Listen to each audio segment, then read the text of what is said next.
Une villa en grès se dresse au bord de la forêt du Surrey, ses fenêtres cintrées profondément encastrées dans des murs de pierre pâle, sa terrasse pavée de dalles colorées disposées en motifs.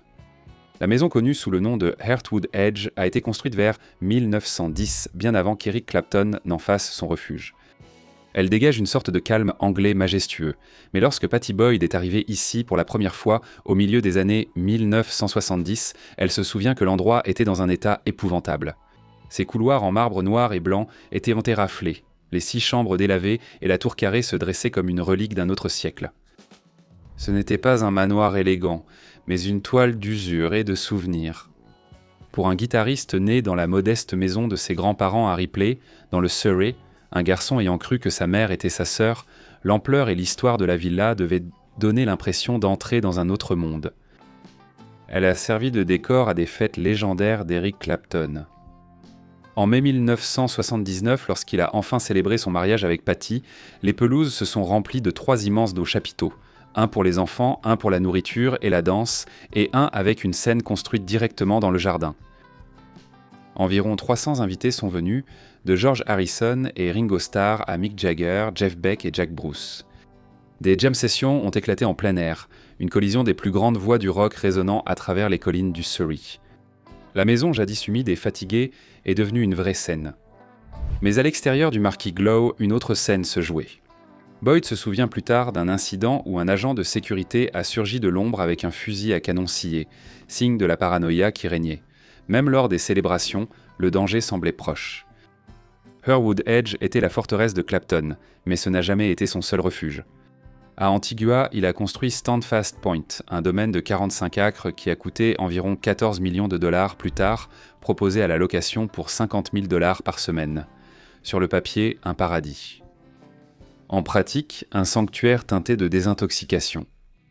Parce qu'à proximité, il a fondé le Crossroads Center en 1997, une clinique de traitement des addictions née de sa propre longue lutte contre la drogue et l'alcool. Ici, le contraste est presque trop saisissant.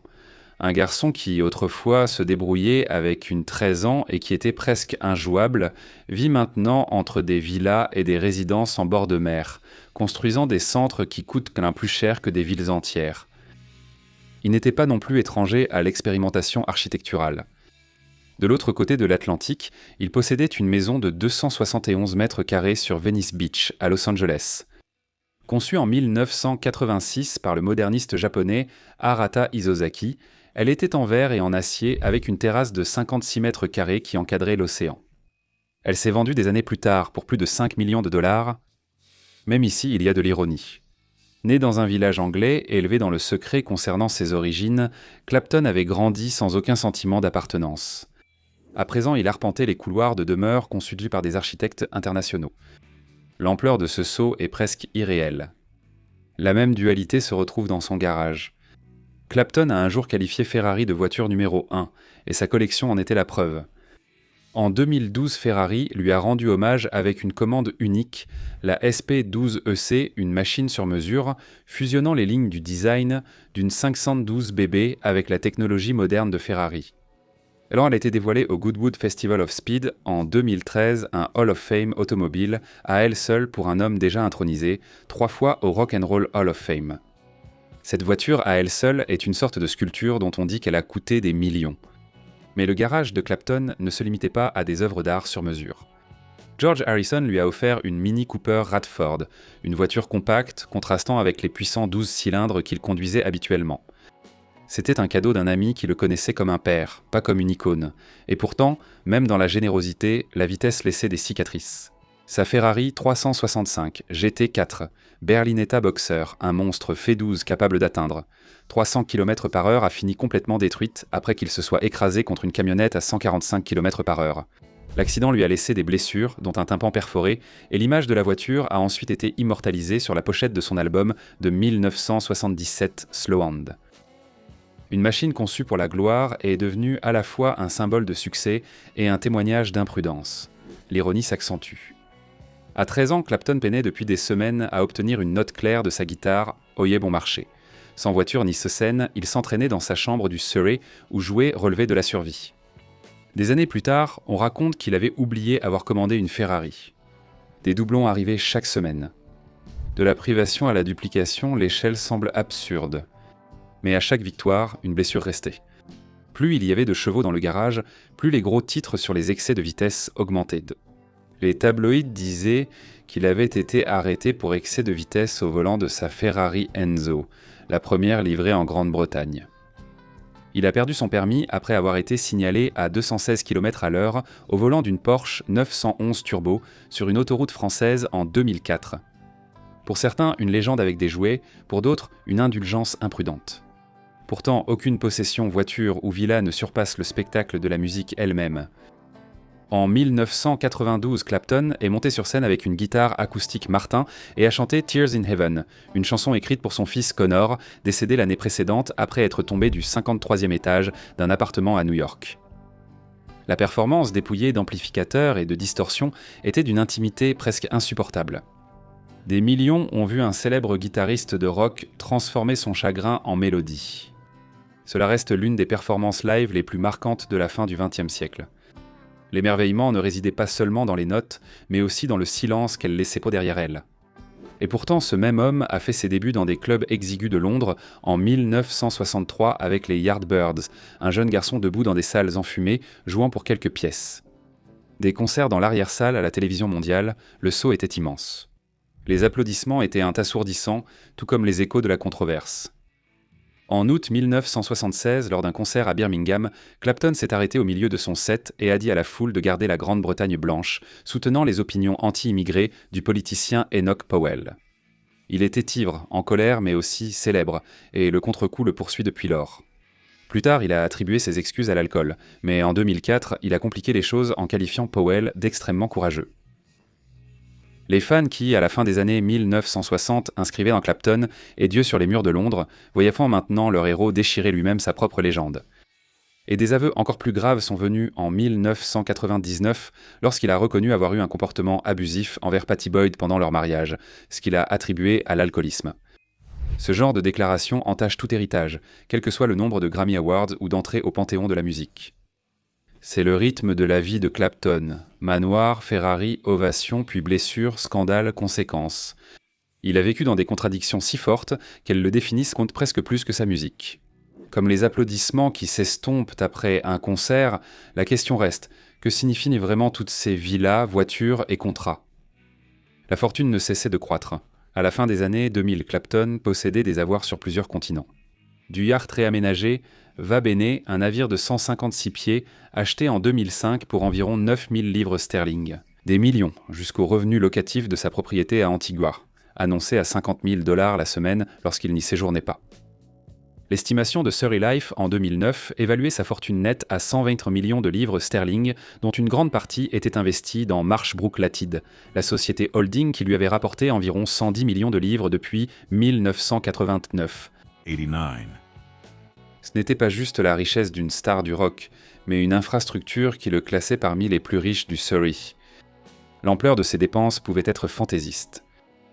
En 2003, Cording, un magasin pour gentlemen à Piccadilly apprécié des aristocrates et des chasseurs, a failli fermer ses portes. Clapton, client fidèle, a appris la nouvelle et en 5 minutes a décidé d'acheter la moitié de l'entreprise. Une décision rapide pour lui, un secours pour une marque patrimoniale. Imaginez le garçon qui jouait autrefois sur une guitare Oyer basique, faute de moyens, soutenir aujourd'hui une maison de tailleur londonienne par sentiment paraît presque absurde. La richesse, pas seulement pour le plaisir, mais aussi pour préserver la tradition. L'argent a aussi permis le mouvement. Les voitures défilaient dans son garage comme les guitares entre ses mains. Une Ferrari 360 Modena de 2003 en Rosso, l'une des seules 352 à conduite à droite avec boîte manuelle jamais fabriquée, n'avait parcouru que 32 000 km avant de rejoindre sa collection. À l'autre bout du spectre, une Cadillac Fleetwood de 1938 conduite à droite et achetée pour 750 livres trônait comme un rappel de sa fascination pour les classiques américains. Il y avait même un pick-up Chevrolet de 1949 restauré et un Hot Rod Ford de 1932, équipé d'un V8 moderne. Ce n'étaient pas juste des achats, mais des capsules temporelles. Là où certains voyèrent un musée bien organisé, les critiques y voyèrent de l'indulgence. Un homme élevé dans les rues calmes de Ripley consommait désormais des chevaux vapeur comme de l'oxygène. Cette indulgence avait souvent un prix public. La première Enzo Ferrari en Grande-Bretagne a fait la une non pour sa rareté, mais pour sa virée à grande vitesse sur route publique, selon les rumeurs. En France, en 2004, sa Porsche 911 Turbo a été flashée à 216 km/h et son permis a été suspendu. En 2022, il a été poursuivi pour avoir refusé de fournir son identité après avoir été arrêté dans une autre Porsche. Les charges ont ensuite été abandonnées. Celui qui était le garçon sans voiture est devenu l'homme puni plusieurs fois pour en avoir abusé. Le luxe s'est transformé en fardeau. La richesse n'a pas toujours signifié le risque. Clapton a appris à transformer ses biens en philanthropie. La vente aux enchères de 2011 chez Bonhams, qui a mis en vente 75 guitares, 55 amplificateurs et même ses costumes, a rapporté plus de 1,3 million de livres pour le Crossroads Center. Parmi les lots, il y avait une Fender Telecaster qu'il avait jouée sur sa terrasse de Hurwood en 1975, immortalisée dans une photo de Christie's, prise par Boyd, avec un petit ampli Pignoz à ses pieds. Les instruments qui électrisaient les stades ont servi à financer la réinsertion de personnes inconnues. Ici, l'excès a été renversé, transformé en espoir. Cependant, la philanthropie n'effaçait pas les contradictions. En 1976, le même homme qui avait récolté des millions pour la réhabilitation avait aussi crié des slogans racistes depuis la scène à Birmingham. En 1999, il a reconnu avoir eu un comportement abusif envers Pattie Boyd pendant leur mariage, qu'il a attribué à l'alcoolisme. Tension brutale. Le fondateur du Crossroads Center, qui a investi des millions pour aider les dépendants, était aussi l'addict ayant blessé ses proches. Le talent et la cruauté dans une seule main. L'admiration pour son art portait souvent ses blessures dans son ombre. Le son de sa guitare, ce qu'on appelait le son féminin de Cream, produit avec une Gibson SG de 1964, connue sous le nom de The Fool, a influencé des générations de musiciens. La Stratocaster, surnommée Brownie, achetée lors d'une escale à Nashville en 1967, est devenue la colonne vertébrale de Layla and Other Assorted Love Songs. Et pourtant, Layla elle-même a été écrite pour Pattie Boyd, alors encore mariée à George Harrison, une déclaration de désir qui a bouleversé des amitiés. La musique était immortelle, le coût humain était chaotique, et le prix le plus lourd était personnel. Connor, né en 1986 de Laurie Del Santo, est décédé en 1991 après être tombé du 53e étage d'un appartement à New York. Clapton devait venir le chercher ce jour-là. De ce chagrin est né Tears in Heaven, interprété en 1992 avec une simplicité poignante, une guitare acoustique portant le poids d'une perte indicible. C'est l'une de ses chansons les plus appréciées, mais Clapton a affirmé qu'il ne la supportait plus en concert. Un succès toujours douloureux. Le même schéma se retrouve dans sa vie de famille. Sa fille Ruth, née en 1985 d'une liaison avec Yvonne Kelly, a été gardée secrète jusqu'en 1991. Son mariage avec Boyd s'est terminé par un divorce après des années d'infidélité et de violence. Avec Melia McHenry, qu'il a épousée en 2002, il a fondé une famille avec 3 filles. Du secret et de la trahison à une tentative de stabilité tardive, ces relations ont reflété les hauts et les bas de sa carrière. La brillance suivie de l'effondrement, puis une reprise discrète. Et pourtant, la révérence persiste. Il est devenu le seul artiste à avoir été intronisé 3 fois au Rock and Roll Hall of Fame. Une fois avec les Yardbirds, une fois avec Cream et une fois en tant qu'artiste solo. Rolling Stone l'a classé comme le 2e plus grand guitariste de tous les temps. Il a remporté 18 Grammy Awards et un Brit Award pour sa contribution exceptionnelle. Ce ne sont pas que des trophées, mais la preuve d'un savoir-faire ayant révolutionné la guitare. Réduire Clapton à la révérence, c'est ignorer une grande part de son histoire. Chaque distinction s'accompagne d'une controverse. Chaque manoir est assombri par le chagrin. Chaque Ferrari vient avec une contravention. Chaque succès avec une blessure. Imaginez la scène. La fête Hurwood de 1979, la marquise illuminée, George Harrison échangeant des riffs avec Paul McCartney et Jeff Beck sous les étoiles du Surrey. Revenons maintenant à Ripley en 1945, un garçon né dans la confusion, ne sachant même pas qui étaient un de ses parents. Le contraste est presque insupportable. Une seule vie contient les deux. Et c'est ce qui rend l'empire de Clapton si cinématographique et si troublant. Son histoire ne se résume pas à la richesse ou à la musique, mais à des contradictions persistantes. Un domaine au sol en marbre acheté par un homme élevé dans le secret.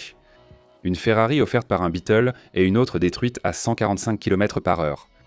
Une chanson qui a soigné des millions, née d'une mort qui ne l'a jamais sauvé. Et au final, c'est peut-être ce que son mode de vie nous dit. que la maîtrise poussée à l'excès, la philanthropie et les préjugés, les applaudissements et les regrets peuvent tous coexister chez une seule personne. Ce n'est pas un héritage simple, mais c'est indéniablement humain. Le monde d'Eric Clapton est un catalogue de victoires et de blessures, une fortune faite de villas, de yachts et de voitures, contrebalancée par des scandales, des addictions et des pertes. Ce qui reste, c'est une vie qui nous oblige à voir les deux à la fois, l'admiration pour son art et le prix de ses contradictions. Cela rend la question plus retentissante qu'un riff de guitare. Quand la musique s'arrête, que reste-t-il ?